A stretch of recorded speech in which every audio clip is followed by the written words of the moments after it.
अरे बहू रानी तो सारा सारा दिन कमरे में बंद रहती है, कोई काम भी नहीं। मैं तो बोर हो जाती हूँ, क्या करूँ।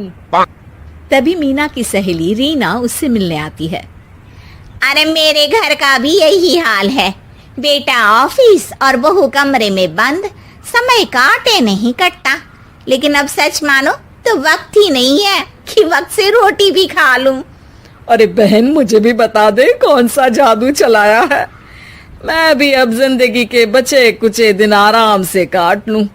दीवारें देख देख कर तो बोर हो गई हूँ मैं। रीना मीना को एक स्मार्टफोन देती है। ये ले, ये है वो छड़ी जो जादू करती है। इसमें मैंने तेरा फेसबुक अकाउंट भी बनाया है, एंजल प्रिया के नाम से। बस अब यहाँ दोस्त बना और सबसे बातें कर। सास को पहले तो उतना समझ नहीं आता है, लेकिन धीरे धीरे वो उसकी आदत डाल लेती है। माँ जी जल्दी से खाना खा लीजिए, मुझे थोड़ा काम है। अरे तू जा, मैं खा लूंगी, अभी वक्त नहीं है। और सासू माँ मोबाइल में मुंह गड़ाए जवाब दे देती है। बहू समझ ही नहीं पाती और वहां से कमरे में चली जाती है। अचानक सास को किसी प्यारी पिंकी की फ्रेंड रिक्वेस्ट आती है। अरे वाह, ये तो कोई प्यारी सी लड़की लगती है, बात करती हूँ। सास फ्रेंड रिक्वेस्ट अपनाकर बात करने लगती है। अब क्या था, सास सारा दिन उस सहेली से बात करती, अपनी कहती, उसकी सुनती। एक दिन सास फोन पर ही सर गड़ाए।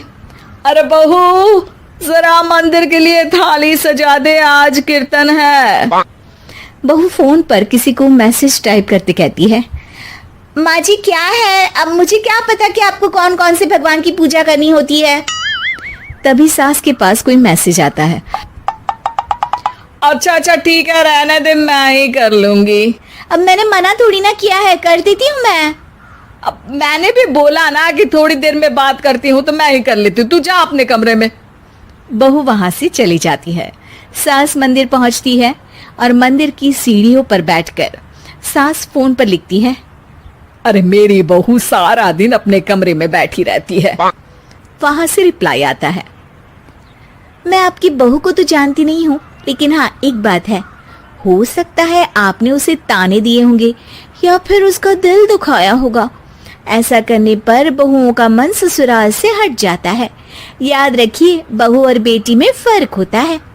सास घर जाती है और बहू से बड़े ही प्यार से बात करती है, उसके लिए खाना बनाती है, उसे गिफ्ट में साड़ी भी देती है। जिसके बाद अगले दिन, माँ जी चलिए, आज मैं भी आपके साथ मंदिर चलती हूँ, आते वक्त भोले भैया के गोलगप्पे खाकर आएंगे।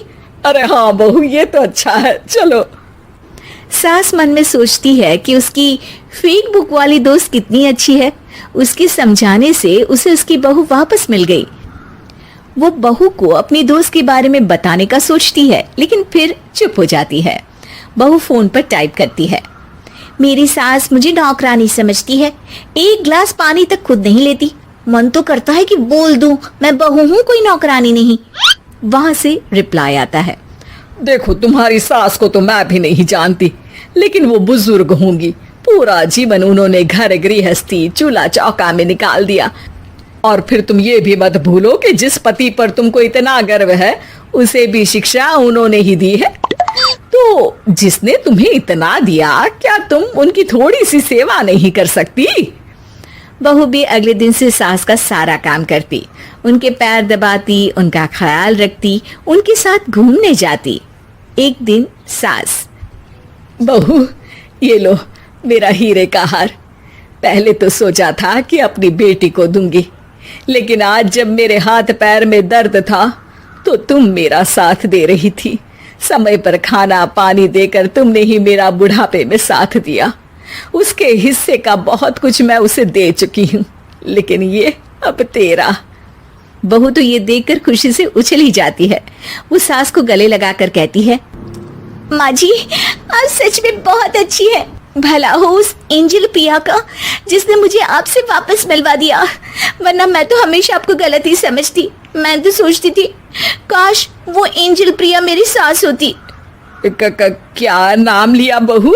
एंजल प्रिया तेरी फेक बुक फ्रेंड है? हाँ माँ जी, वो बहुत अच्छी है। उन्होंने ही मुझे बताया कि सास की कीमत क्या होती है।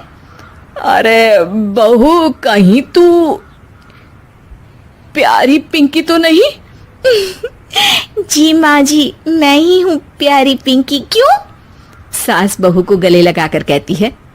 मैं भी यही सोचती थी कि काश प्यारी पिंकी मेरी बहू होती। शुक्रिया बहू। सासू माँ, शुक्रिया तो हम दोनों को फेसबुक और सोशल मीडिया का करना चाहिए, जिसने हम दोनों को एक दूसरे से दिल से मिला दिया।